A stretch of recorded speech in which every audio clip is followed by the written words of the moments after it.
AB star news में हूं आपके साथ सपना वर्मा। वक्त हो चला है बड़ी खबर का। रुख कर लेते हैं बड़ी खबर की तरफ, जो कि यूपी के प्रयागराज से सामने आ रही है। यूपी के प्रयागराज के गांव खेवराज गांव से 5 लोगों की हत्या का मामला सामने आ रहा है। एक ही परिवार के 5 लोगों की हत्या कर दी गई है निर्मम तरीके से। एक ही परिवार के 5 लोगों की हत्या कर दी गई है। यूपी के प्रयागराज से दिल दहलाने वाला हत्याकांड सामने आ रहा है। एक ही परिवार के 5 लोगों की बेरहम तरीके से हत्या कर दी गई है। आपको बता दें कि यूपी के प्रयागराज से मामला सामने आया है। खरवई थाना इलाके के खेवराजपुर गांव का मामला सामने आ रहा है।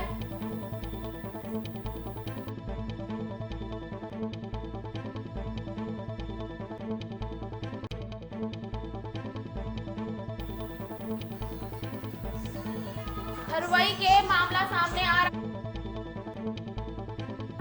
किस तरीके से हत्या कर दी गई है, पूरा मामला सामने आ रहा है। थरवई से मामला सामने आ रहा है। किस तरीके से हत्या कर दी गई है, निर्मम तरीके से 5 लोगों की हत्या कर दी गई है। यूपी के प्रयागराज से पूरा मामला सामने आ रहा है। पिछले शनिवार भी इसी तरह की ऐसी ही वारदात को अंजाम दिया गया था, जबकि खगालपुर गांव जो है वहां पर भी इसी तरह की वारदात देखने को मिली, जहां पर 5 लोगों की हत्या कर दी गई। तो पूरी तरीके से सवाल उठते हैं कानून व्यवस्था पर, सुरक्षा व्यवस्था पर, कि क्या अपराधियों के हौसले इतने बुलंद हो चुके हैं कि वो इस तरह की धड़ल्ले से, इस तरह की दिन दहाड़े ऐसी वारदात को अंजाम दे देते हैं बेखौफ होके। अपराधियों के मंसूबे, क्या यूपी में कानून व्यवस्था के नाम पर, कानून व्यवस्था को ताक पे रखकर अपराधियों के हौसले इतने बुलंद होते जा रहे। एक तरफ प्रदेश सरकार तमाम तरीके से अपराधों पर अंकुश लगाने की बात कर रही है, वहीं इस तरह की घटनाएं जहन में कई तरह के सवाल छोड़ देती है। क्या यूपी में कानून व्यवस्था नाम की कोई चीज नहीं रह गई? कि किस तरीके से पिछले शनिवार को भी प्रयागराज से इसी तरह का मामला सामने आया कि प्रयागराज से इस तरह का मामला सामने, जहां 5 लोगों की हत्या कर दी गई। और अब प्रयागराज के खेवराजपुर गांव से मामला सामने आया, जहां पर 5 लोगों की पत्थर से कुचलकर निर्मम तरीके से हत्या कर दी गई। इस खबर पर ज्यादा जानकारी के लिए हमारे साथ जुड़ रहे हैं हमारे संवाददाता कमलेश। उनसे तमाम तरीके से जानकारी लेते हैं। कमलेश, बताइए कि क्या पूरा मामला है और इस पर अपडेट दीजिए हमें। जी सपना, दरअसल पूरा मामला प्रयागराज जनपद के खरवई थाना क्षेत्र के खेवराजपुर गांव का है, जहां पे शुक्रवार को देर शाम 5 लोगों की धारदार हथियार से निर्मम हत्या कर दी गई थी। मिली जानकारी के अनुसार राजकुमार यादव, जिनकी उम्र 55 वर्ष बताई जा रही है, पुत्र राम अवतार निवासी वजीरपुर थाना थरवई जिला प्रयागराज के रहने वाले थे। कुछ वर्षों पहले राजकुमार खेवराज रोड के बगल में पक्का मकान बनाकर अपने परिवार के साथ रह रहे थे वहां पे। बीती रात अज्ञात बदमाशों द्वारा राजकुमार यादव और उनके परिवार के लोग, जैसे उनकी पत्नी कुसुम, जिनकी उम्र 52 वर्ष बताई जा रही है, और क्या कहते हैं मनीषा 25 वर्ष, राजकुमार की जो बच्चियां हैं सविता और सुशीला, मतलब इनके परिवार के टोटल 5 लोगों की हत्या की गई है, जिसमें एक 5 वर्ष की बच्ची साक्षी बाल बाल बच गई है। कमलेश, मेरा अगला सवाल आपसे ये है कि क्या अपराधियों के मन से इस तरीके का डर जो होता है कानून व्यवस्था को लेकर, एक तरफ हम बाबा के बुलडोजर की बात करते हैं जिसको लेकर माफियाओं में और तमाम तरीके से जो गुंडे हैं उनमें भय का माहौल है, किस तरीके से बाबा का बुलडोजर अवैध संपत्तियों पर चल रहा है, और दूसरी तरफ अगर हम देखें तो क्या कानून का डर अभी अपराधियों के मन में अभी बरकरार नहीं है, उनके मन से डर खत्म होता जा रहा है? क्योंकि जिस तरीके की वारदात पिछले शनिवार को भी ऐसी ही एक वारदात सामने आई जिसमें कि 5 लोगों की निर्मम तरीके से हत्या कर दी। तो ये बताता है कि क्या सुरक्षा व्यवस्था पर सवाल उठाता है, कानून व्यवस्था पर भी कई तरह के सवाल उठाता है, और क्या अधिकारियों की तरफ से कुछ इसको लेकर अभी तक कुछ सामने नहीं आ रहा, कोई बड़ा एक्शन जो लेना चाहिए? आप इस पर क्या कहना चाहेंगे? जी सपना, दरअसल इस मामले के बाद वहाँ पे तत्काल प्रयागराज के एसएसपी जो अजय कुमार पांडे जी हैं, और वहाँ प्रयागराज के डीएम संजय खत्री जी और साथ ही मैं फोर्स वहाँ पे पहुंचे हैं।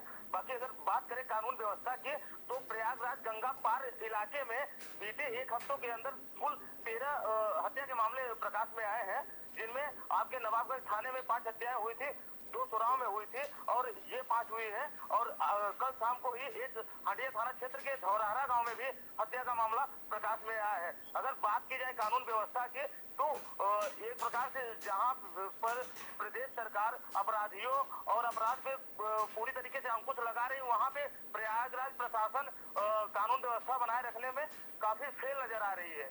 आपको बताएं कि जिस तरीके से यहाँ पे हत्याएं हो रही है, हमें भी लग रहा है कि यहाँ पे कुल मिला के अपराधियों के मन से कानून का भय दूर हो चुका है। अब बाबा का बुलडोजर चाहे जो कमाल दिखा दे, लेकिन प्रयागराज में जिस तरीके से गंगा पार इलाके में हत्याएं हुई हैं, एक हफ्ते में टोटल 13 हत्याएं हुई हैं, कहीं न कहीं जनता के मन में ये भय का माहौल पैदा हो चुका है। जनता अपने आप को सुरक्षित नहीं समझ रही है। मेरा सवाल आपसे ये है कि जब इस तरीके का माहौल बनता है तो कहीं ना कहीं महिलाओं की सुरक्षा पर भी सवाल उठते हैं। और अभी जो ये पूरा मामला सामने आया, इसमें देखा गया है कि हो सकता है कि महिलाओं के साथ कुछ बदसलूकी की गई हो, तो पूरा जो मामला सामने आया, पूरा मंजर सामने आए, तो महिलाओं की सुरक्षा पर भी इस तरीके की जो वारदात सामने आती है तो सवाल खड़े कर देती है। इस पर क्या कहना चाहिए? सपना जो आप कह रही हैं, क्योंकि मामला पूरी तरह संदिग्ध है, कुछ कहा नहीं जा सकता है इनसे। लेकिन अगर बात की जाए महिला सुरक्षा की, तो जहाँ पे तमाम आए दिनों हत्याएं हो रही हैं, उसमें क्षेत्र की महिलाएं भी अपने आप को असुरक्षित समझ रही हैं और उनके मन में खौफ इस तरीके से घुस गया है कि वो घर से बाहर निकलने पर अपने आप को सुरक्षित नहीं समझ रही हैं। और कहीं न कहीं ये प्रयागराज प्रशासन की बड़ी लापरवाही है।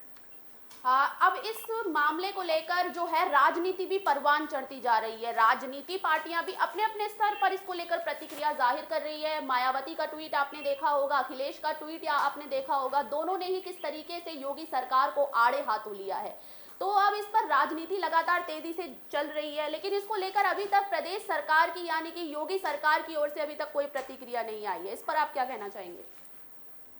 जी, कहीं न कहीं ये जो राजनीतिक पार्टियां हैं वो उनका आपस का वो है, अपने राजनीतिक मुद्दों पे बात करेंगे। लेकिन अगर बात की जाए तो प्रदेश सरकार तमाम कोशिशें कर रही है इन जैसे घटनाओं पे रोक लगाने के लिए, लेकिन कहीं न कहीं हर जगह पे जिला प्रशासन द्वारा सरकार की मंशा पे पानी फिर रहा है। कमलेश जी, मेरा अगला सवाल आपसे ये है कि हत्या किन कारणों से हुई है? कमलेश, आप इसको लेकर कुछ बता सकते हैं, किन कारणों से हुई और कौन लोग इसमें इन्वॉल्व हैं? जी सपना, दरअसल हत्याओं का मामला अभी भी साफ नहीं हुआ है। अगर सूत्रों की बात करें तो जो छोटे अधिकारी हैं, जहां हत्याएं हुए हैं क्षेत्र के जो छोटे अधिकारी हैं, उनका कहना है कि अगर हम सही काम करते हैं फिर भी हमारा तबादला करा दिया जाता है, लाइन हाजिर करा दिया जाता है, और अगर हम ईमानदारी से काम करते हैं फिर भी करा दिया जाता है। तो हम अपने तरीके से काम करेंगे, और जिसके चलते अभी भी कोई गुत्थी सुलझने का नाम नहीं ले रही है हत्याओं के मामले में। अब सवाल भी कई तरह के हैं, और दूसरी बात यह है कि किस तरीके से एक तरफ तो हम बात करते हैं महिलाओं की सुरक्षा की, दूसरी बात करते हैं कि यूपी में जिस तरीके से एक समय था जब बोला जाता था कि गुंडा राज है, लेकिन योगी सरकार के आने से गुंडा राज धीरे धीरे खत्म होता नजर आ रहा है। ऐसे में इस तरह की घटना क्या आपको लगता नहीं कि आने वाले कल में यूपी की स्थिति अराजक पैदा हो सकती है, अराजकता को बढ़ा सकता है? जी बिल्कुल, कहीं न कहीं अगर इस तरीके से हत्याओं का सिलसिला चलता रहा तो कहीं न कहीं ये भय तो हमेशा बना हुआ है जनता के मन में कि आने वाले समय में अराजकताओं का राज होगा यहाँ पे। और बात करें अगर कानून व्यवस्था के, तो जिस तरीके से प्रदेश सरकार माफियाओं के जमीनों को खाली, अवैध कब्जों को खाली करा रही है और माफियाओं को जेल भेजने का काम कर रही है, उसी तरीके से अगर प्रशासनिक अधिकारी भी अगर पूरी तरीके से मुस्तैद हो जाए तो जो ये हत्याओं के मामले आ रहे हैं प्रकाश में, उतने मतलब नहीं आएंगे और लोग चैन और अमन से रह पाएंगे। लेकिन सबसे बड़ा सवाल यहाँ पे तो ये उठता है कि आखिर यहाँ पे जो जिला प्रशासन है इतनी ढीली क्यों? अगर जिला प्रशासन मुस्तैद है तो इतने हत्याएं हो कैसे रही हैं? तो ये थे खबर पर ज्यादा जानकारी के लिए हमारे संवाददाता कमलेश, जिन्होंने बताया कि किस तरीके से अभी भी जो अधिकारी है वो सुस्त पड़े हैं। अब देखना दिलचस्प होगा कि अधिकारी की ओर से तमाम पुलिस अधिकारी से लेकर बड़े अधिकारी इस मामले को लेकर क्या एक्शन करते हैं और आने वाले कल में क्या बड़ा एक्शन या बड़ी कार्यवाही देखने को मिलती है। बड़ी खबर में आज के लिए बस इतना ही। मुझे दीजिए इजाजत। देश और दुनिया से जुड़ी तमाम खबरों के लिए देखते रहिए AB स्टार न्यूज। नमस्कार।